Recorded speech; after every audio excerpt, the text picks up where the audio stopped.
Thank you, Gonzalo.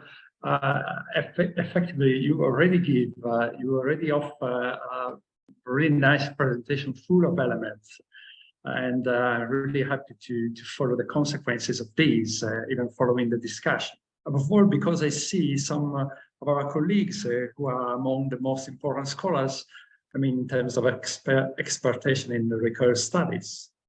Anyway, I know I have to offer my presentation too, and perhaps I can share some additional points around the series of elements you offered.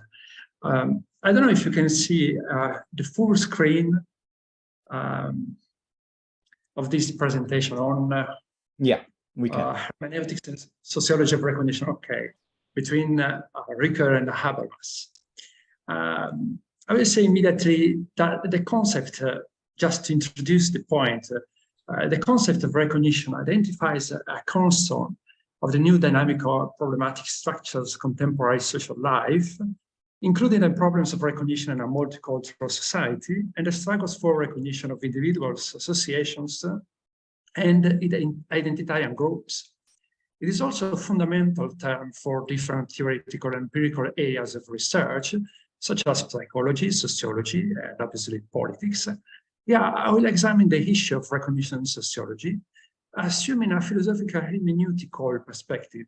I will try to demonstrate how a philosophical hermeneutical approach reveals a problematic but potentially constructive balance between the two key concepts of struggle and dialectics. The sociological theme of recognition is relatively recent. It only began to take shape in the 1990s, as you know. The concept emerges in relation to the question of identity of a specific group, with respect to settlement disputes in political anthropology, social anthropology, and anthropology of law, in the analysis of the discontinuity of social systems, and in relation to the theory of social conflicts. The discussion of sociology in wide and general terms should consider the interaction assumes a greater significance in a wide spectrum of fields of study. This range from social exchange to social interaction, and from symbolic interaction to the question of personality. Essentially, as you know, Talcott Parsons' general theory of social action distinguishes the use of recognition from the sociology traditionally used in anthropological and ethnological research, namely via research investigating intersubjectivity and the interrelation related to behaviors, as well as social behavior, and rituals revealing reciprocity. That was a key concept. Obviously, Moses' work provides the first and most important study in this area. As one of his most important contributions, Moses brings the issue of reciprocity into the field of economic anthropology, where experts such as Marshall Sahlins would later develop a new paradigm of analysis and understanding of the social phenomenon of interrelationships and as reciprocity. He identifies three forms of reciprocity: balanced, generalized, and negative. The first expresses an intermediate degree of solidarity, within which one is expected to return the gift. This kind of reciprocity concerns relationships outside the family circle, those between relatives, and that between families in the community itself. The second expresses the highest degree of solidarity, as the value of the goods traded is scarcely considered. This form it has no precise contents, does not set time limits, and does not even require that the item returned has the same economic value as the item originally exchanged within family members. These two types of reciprocity are united by the fact that such relationships are morally governed. The last form of reciprocity indicates a complete lack of reciprocity, that is the maximum social distance. For example, in archaic societies, robbery was believed to provide honor during wars. Currently, some notions are related to both the classical concept of interaction and the more contemporary concept of recognition. Closely related to this modern usage is the median concept of symbolic interaction. Georg Mead's social behaviorism, or rather his symbolic interactionism, postulates that the mind and the self are social products. It also argues that language constitutes the place of the emergence. Language is the medium through which experience and social reality can be formulated symbolically and subsequently built and shared. A central element of symbolic interaction is an individual's ability to assume the other within oneself and to regulate his own conduct using this perspective. Obviously, other influential factors exist, such as emotions, for example. But scholars have established that median symbolic interactionism is also a fundamental reference for the cultural approach to emotions. The fact that we are capable of understanding the other is not only the result of an interrelational experience, but is also the result of our emotional interrelational dynamism. It's not a coincidence that Mead, and after him, Coach Shield and others, discusses symbolic interactionism rather than linguistic or rational interactionism. Social interaction always provides a basis for common meaning. As a gesture is only clearly meaningful in the reaction it causes in the other. However, the fact that I can consciously objectify the meaning and abstract it from the immediate reaction of others allows me to universalize this meaning. I can also, therefore, autonomously develop a specific re-elaboration based upon the general framework of reference that Mead calls to generalize others. In addition to the evolution of sociological research and subsequent critical development, the median approach leads us to address the phenomenon of interaction using the particular perspective of social psychology. This explains its significance for Axel Honneth and Paul Ricoeur's research, as well as in phenomenological studies. In this regard, conflict is another key concept in social psychology and is fundamental for studying the dialectics of social interaction. If Hegel gives philosophy the highest speculative and critical importance, as we know, then Karl Marx elevates sociology to the dignified role of true paradigm. The first introduces the idea of recognition as dialectic process. The latter believes that social behavior is formed from conflict, and more precisely, from the attempt to dominate others and to avoid being dominated. Recognition in sociology emerges the dialectical or theoretical practical realm of intersubjectivity and reciprocity. It is interesting and even useful to expand this general theory of action and the sociology of intersubjectivity found in the work of Jürgen Habermas. What I said before was just to resume some of general knowledge we have, just to create a context in which I would like to develop this kind of comparison between Habermas and Ricoeur, obviously. And I start with Habermas. The core of Habermas's vast research is occupied by the question of public sphere as a space for mutual relationships and communicative rationality. It drives similar political commitments from the same essential conceptual triad of public sphere, discourse, and reason. His exposed profile of the philosophy of the human being implies and sustains all a speculative development surrounding the triad. It refers to a strict interpretation, literal, and nourished by evolutionary biologism, of the Aristotelian idea of human being as a political animal living in the public space.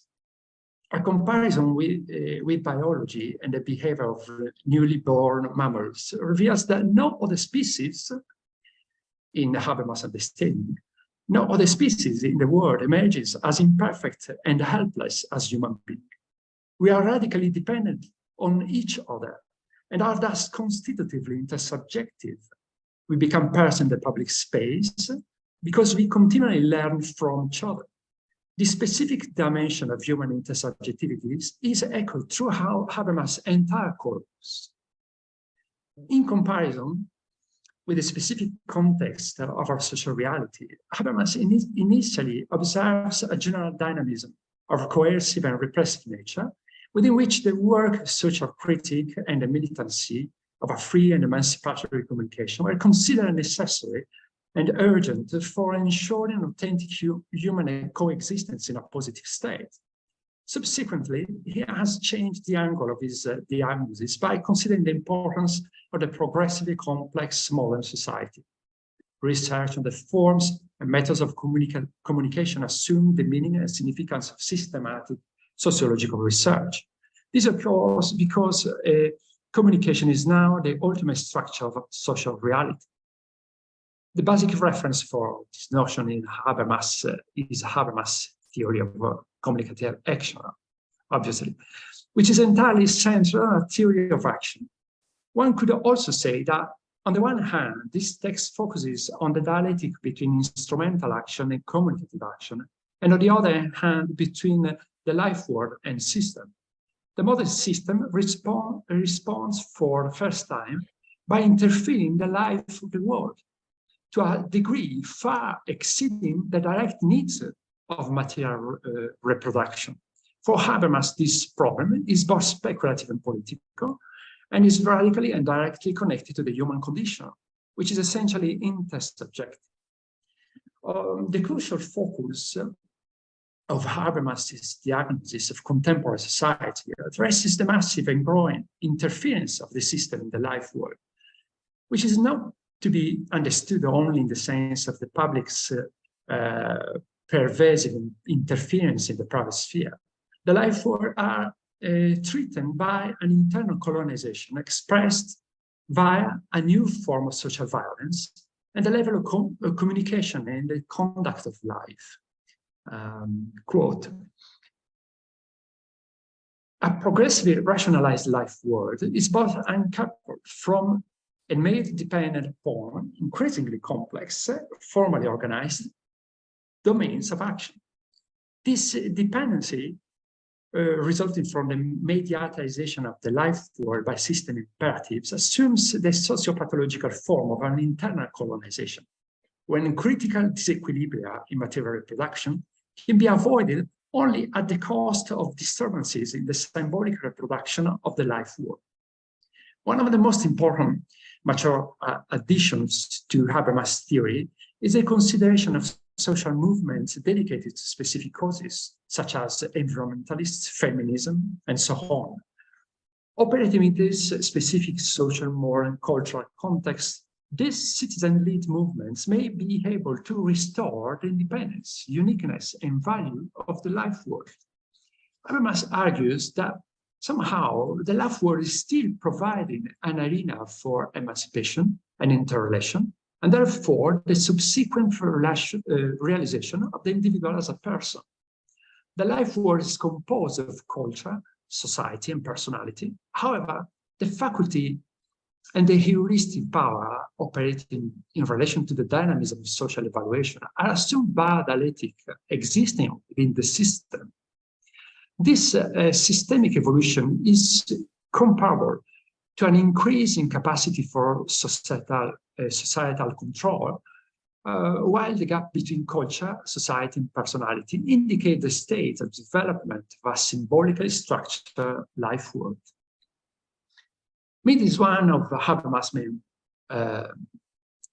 references and leads him to the explicit theme of individual and social recognition within his theory of communicative action. When considering Habermas' theory from this medium perspective, but also for considering other perspectives such as Schutz's social phenomenology, for example, the notion of intersubjectivity appears to be more significant on the philosophical plane. Habermas applies his theory in order to locate useful elements for developing philosophical research and the sociology of recognition. In addition, Thomas McCarthy explained that Habermas applies his theory of communication, developed in volume 1 of the theory of communicative action, not simply to reread the medium conceptual or logical analysis of the genesis of self and society, but also to develop social analysis from the individualistic model of social action. Recognition essentially becomes an issue of participation, membership, and communicative dialectic between social actors. The quality of the interrelationships in general do not determine or evaluate the degree of social development and the evaluation of its members. Rather, these depend upon the quality of the communicative relationships. Even if not explicitly thematized, Habermas' theory of recognition is founded upon the notion of intersubjective communication. This concept is inserted into a theory that can be understood as both philosophical sociology and a theory that can, philosophical sociology and a kind of theory that we can say critical social theory, which indicates the dialectic between life, work, and system. In this dialectic, the possibility of both progress and development or empowerment is not due to the adaptation, rupture, or reorganization of the system, but rather exists in the lifestyle choices of individuals and groups in terms of the quality of the subjective communicative relation. The choice of recognition is of pivotal importance, as only individuals and groups can reach such. Their struggles may provide a counterbalance to the invasive pressure leveling and hyper rationalizing of the system. Sociology and critical theory's approach to recognize exemplifies the continued persistence, the category of intersubjectivity, as well as heuristic and factual centrality. If via Honneth and Ricoeur, the psychology of recognition essentially brings the central functionality of the dialectic elements into the foreground sociology, via Habermas brings back the issue of intersubjective communication. The generalized and speculative outcome extractable from the study of psychology of recognition is that recognition cannot exist without the dialectic process. It will not function without relation and communicative commitments, and in short, without intersubjectivity. The recognition process will not be activated as a process of emancipation as determined by our investigation into the sociology of recognition. However, we can observe that the psychological and sociological are interrelated on two plans. This is also due to the specific character of philosophical discourse, which moves and is openly interdisciplinary. One must not overlook this aspect, as in fact require a new level of philosophical analysis that, by considering psychology and sociology, connects the concept of dialectics to intersubjectivity. There are several ways to accomplish this task, but the essentially recurrent perspective I am adapting in this presentation and the possibilities inherent in his philosophy encourage me to assume the perspective developed in the course of recognition to Honneth, and to refer to the psychoanalyst Heinz Koh's analysis of self-psychology, which Ricoeur discusses in his essay, The Self in Psychoanalysis and in Phenomenological Philosophy. Ricoeur's article on Honneth focuses upon a specific theoretical development of psychoanalysis in critical reference to Freud's theory of the human being. However, Ricoeur also examines Koh's theory in order to develop an expanded theme of intersubjectivity. This extends beyond the change in his perspective on the hermeneutics of psychoanalysis and result in a dialectical interpretation that will be central to the final development of his philosophical anthropology. The article was intended to contribute to the studying the 1984 last work of Koh, How Does Analysis Cure? This philosophical interest does not concern the dispute between the psychoanalytical schools, but rather the place occupied by consciousness, ego, and self. Its first speculative suggestion regards the size of self-psychoanalysis, particularly in relation to the experience of the other, by which this work can be categorized via the discursive line of oneself as another. Ricoeur thinks that quote self-psychology can instruct philosophy concerning the relationship between subjectivity and subjectivity better than Freud's psychoanalysis can or could have. And considering Coates' thought, we should perhaps speak of the abandonment or even the overcoming, in the Hegelian sense of the term of Freudianism, rather than of its integration or completion. In fact, for Coates, the dimension of intersubjectivity is constitutive of subjectivity in itself, and as such, the entire metapsychological model leads to a redefinition. In Coates, the entire metapsychological model leads to a kind of structure, element, in which the point of cohesion is up to this dimension of intersubjectivity. Ricoeur explains in this way: we have already seen that the self always needs the support of a self-object that helps it to maintain its cohesion. In this sense, we may even speak of an autonomy through heteronomy. On the one hand, stands Freud's solipsistic and closed model, in which the principle of cohesion depends on an intrinsic autonomy, and in which fragmentation is mostly related to internal dynamism. On the other hand, is Coates' open model, in which the cohesion of the self gives and maintains intersubjectivity. Ricoeur's interest in Coates appears to mark an important step in this progressive distancing from Freud, to whom he now claims to feel an increasing satisfaction. Since the beginning of the 80s, he has become increasingly attentive to the experience of the clinic, and particularly to the phenomenon of analytical narration, or more particularly to the phenomenon of therapeutical situation, and two, increasingly attentive to the experience of the encounter with the other. In the course of the 1980s, Ricoeur departs significantly from Freudianism. His departure from the theoretical hermeneutics model has significant implications for philosophical anthropology, particularly regarding the conceptual connection between dialectic and intersubjectivity. The article narrative, its place in psychoanalysis, clearly defines the narrative characterization of Ricoeur's dialectic of intersubjectivity. This is something that will become the core of his philosophy of the human being, as presenting oneself as another.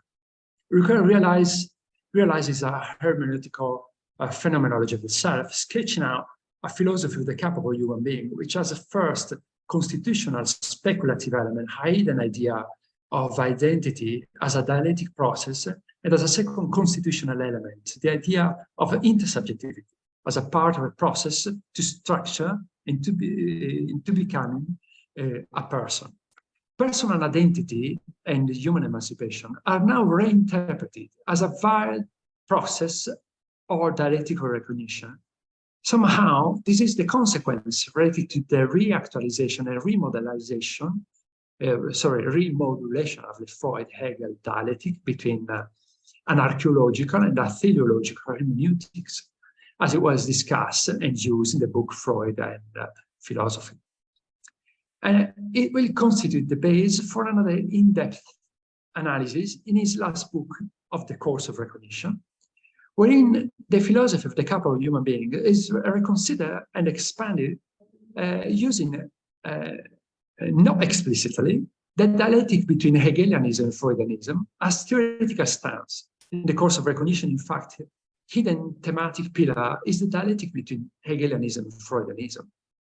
And in particular, in the second chapter of his last book, titled A Phenomenology of a Capable Human Being, Ricoeur represents his analytical description of the human being in its four main aspects: to be able to say, I can act, being able to narrate oneself, and the responsibility or imputability, and the capacity a person has for holding others accountable for their actions.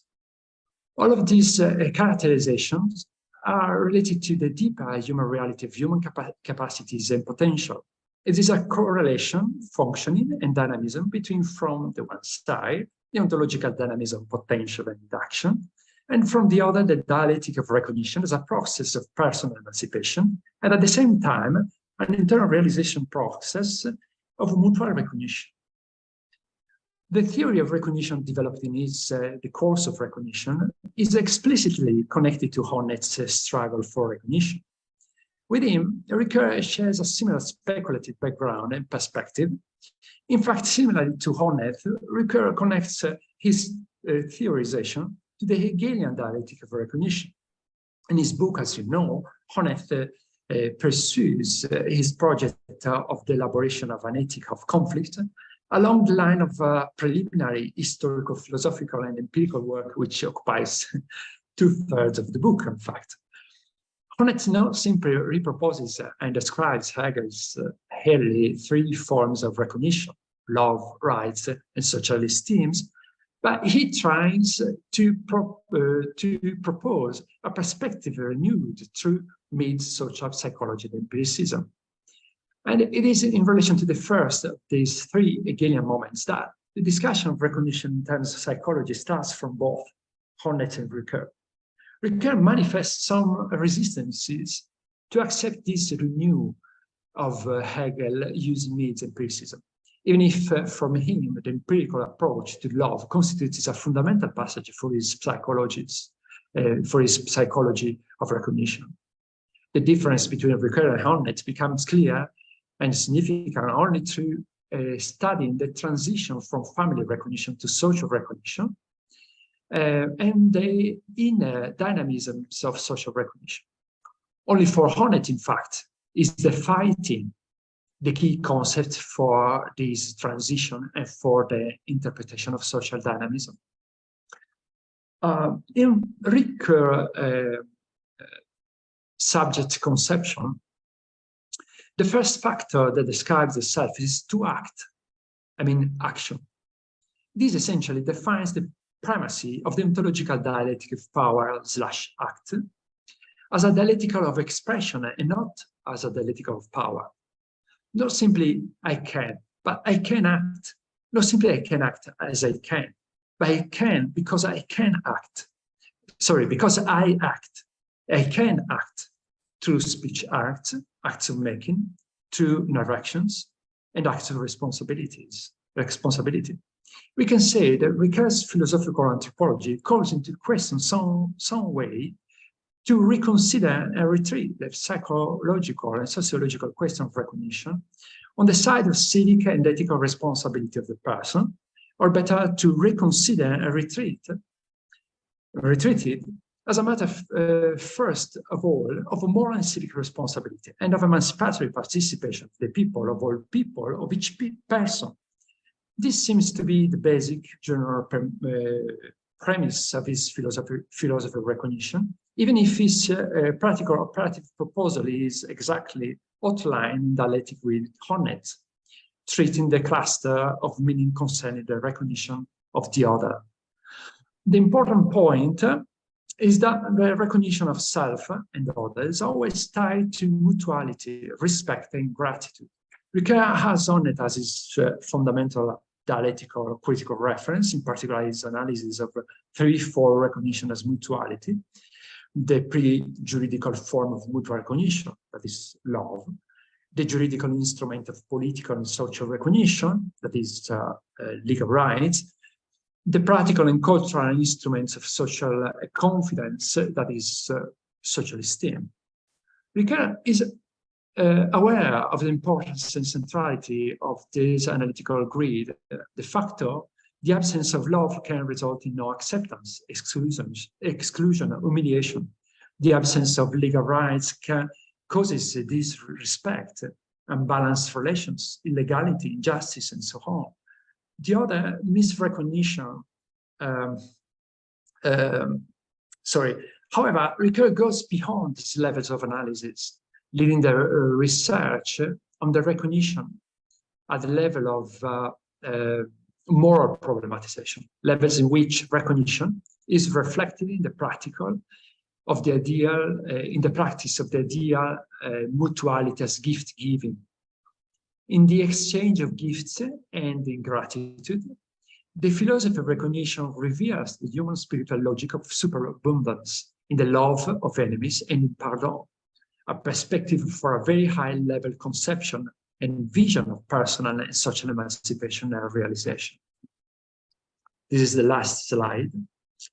In Ricoeur, a full recognition is always an emancipatory fact released via moral emancipation. For him, the dialectic of recognition has to do with the process to become a person, because we are born as individuals, but to become a person is a process, and has to do with moral emancipation, which is more related to practical wisdom instead of practical social communicative and reflective commitment. We can clearly recognize the difference between Ricoeur and Habermas by reconsidering in particular the ninth study of oneself as another, where Ricoeur put all the emphasis on the phronesis versus ethic of communication and the emancipatory use of reason and critical reflection. However, in its fundamental theoretical elements, the emancipatory perspective of oneself as another is not really far, in my opinion, from Habermas' emancipatory perspective. Beyond the differences, in fact, in him you find, one, an idea of emancipation as a dialectical process. Two, an idea of emancipation which involves a more impersonal level of deliberation, that is individual determination or responsibility. And three, an idea of emancipation deeply related to interaction and intersubjectivity. In this sense, somehow, Ricoeur seems to be more bound to Habermas' thought instead of Honnet's. Both of them show a way to transform the struggle for recognition in dialectic of recognition via personal commitments. This partial analysis reveals a problematic but potentially constructive balance between the two key concepts of struggle and dialectics. The bridge concept is obviously, for me, emancipation. Thank you.